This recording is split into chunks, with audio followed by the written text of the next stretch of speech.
What is going on, guys? It is Wrestlelamia here, back with another video. A Payback is finally here with special guest host John Cena and 6 big bouts including 3 championship matches. Join us now as we look at Payback and provide our exclusive analysis on the good, the bad and the downright ugly. There's also been breaking news as AEW fires CM Punk. Be sure to subscribe and hit that notification bell for daily wrestling videos and follow us on Facebook for exclusive lists. Also check out our new channel, Wrestlelamia Shorts.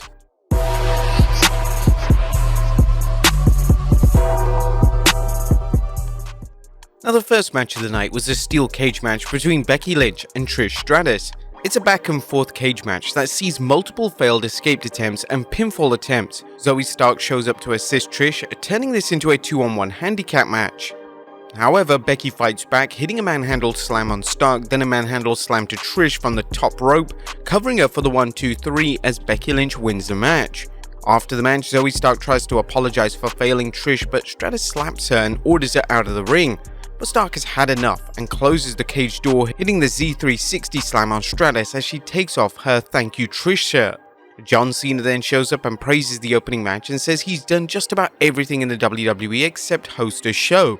He tells the fans he wants to make tonight's show extra special, so he's going to serve as a special referee for tonight's bout. Naturally, The Miz shows up to protest, but to no avail. That match happens up next as we have LA Knight versus The Miz. The Miz doesn't want this match and takes a powder, but LA Knight isn't letting that happen. The match gets underway with a back and forth, but Cena takes his job seriously, forcing breaks when necessary. This doesn't go over well with LA Knight, who gets in Cena's face, only for The Miz to blindside Knight, gaining control. LA Knight then refuses to quit and then hits an elbow smash followed by the blunt force trauma for the victory as LA Knight wins the match. Afterwards, Cena offers his hand to LA Knight, but LA is reluctant to shake Cena's hand, telling him he almost cost him the match. However, Cena persuades LA Knight, who shakes Cena's hand, and Big John raises LA's arm in victory. Next up is the United States Championship match as Rey Mysterio takes on Austin Theory. Now, the LWO walk out with Rey, but let him handle the match on his own. Austin attacks Rey immediately, but Mysterio quickly recovers. Theory shows the same fire and wherewithal that led to the 2 US championships. The Theory goes for the 8-count down, but Mysterio counters for the roll-up as he retains the US Championship. The rest of the LWO congratulate Papa Ray on his win. Backstage, Kathy Kelly interviews Becky Lynch about a big win tonight, and NXT Women's Champion Tiffany Stratton interrupts and apologizes for naming Lynch as an NXT Women's Champion when of course Lynch wasn't. Becky tells Stratton to focus on a title defense this Tuesday. Next up is a Steel City Street Fight as the undisputed tag team champions Kevin Owens and Sami Zayn take on the Judgment Day of Finn Balor and Damian Priest. Now, this is an all-out brawl that lives up to its name as both teams employ every weapon at their disposal.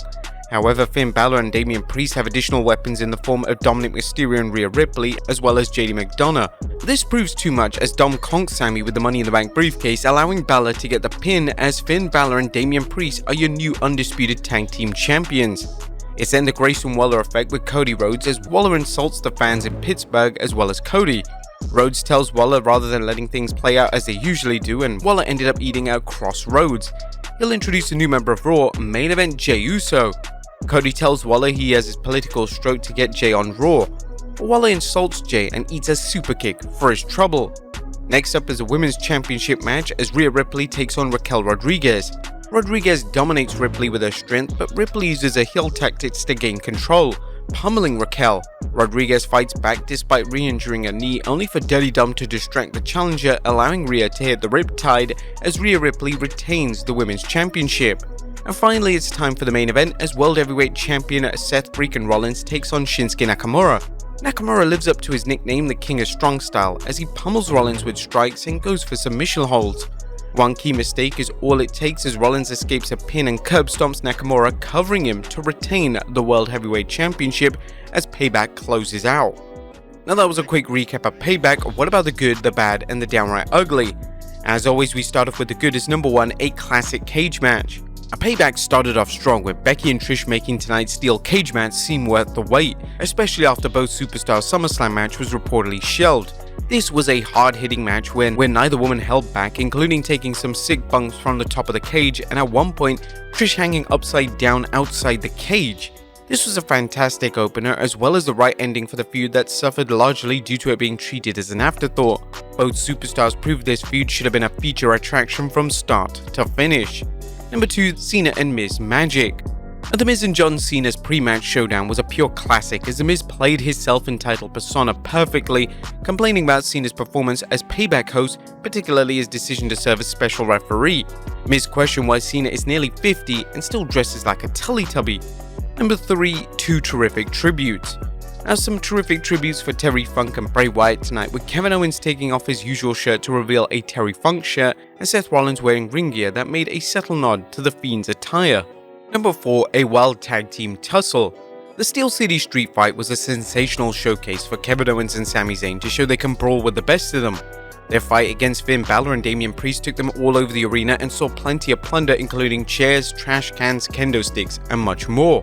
The highlight of the match saw KO and Sami show up in Pittsburgh's Steelers hockey gear, complete with hockey sticks, and they used to fight back Balor, Priest, and Dirty Dom. The champs looked good even in defeat, as they couldn't overcome the numbers game of the Judgment Day and JD McDonough. Number 5, the Judgment Day stand supreme.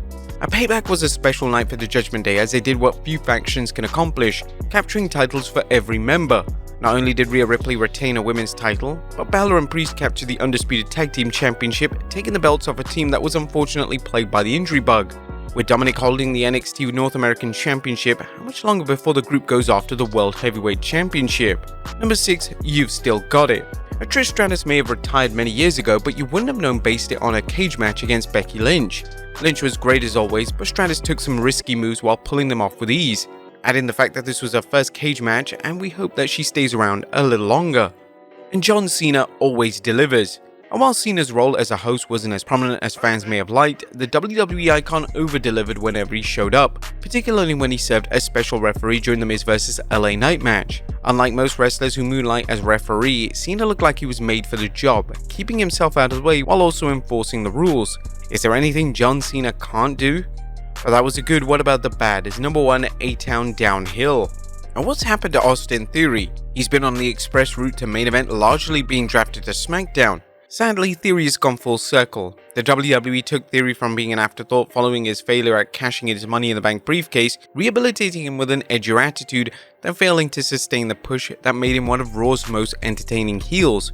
As we pointed out, Theory needs to show that he can shine without a title, but the WWE needs to give him opportunities to do so, and these opportunities have been far and few ever since he moved to the Blue brand.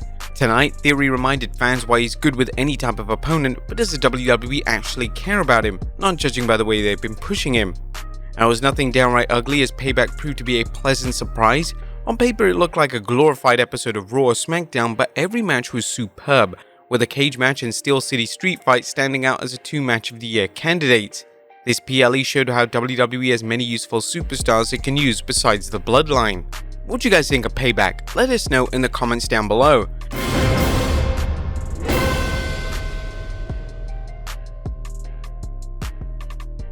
Now let's move on to a little bit of breaking news as AEW terminates CM Punk's contract.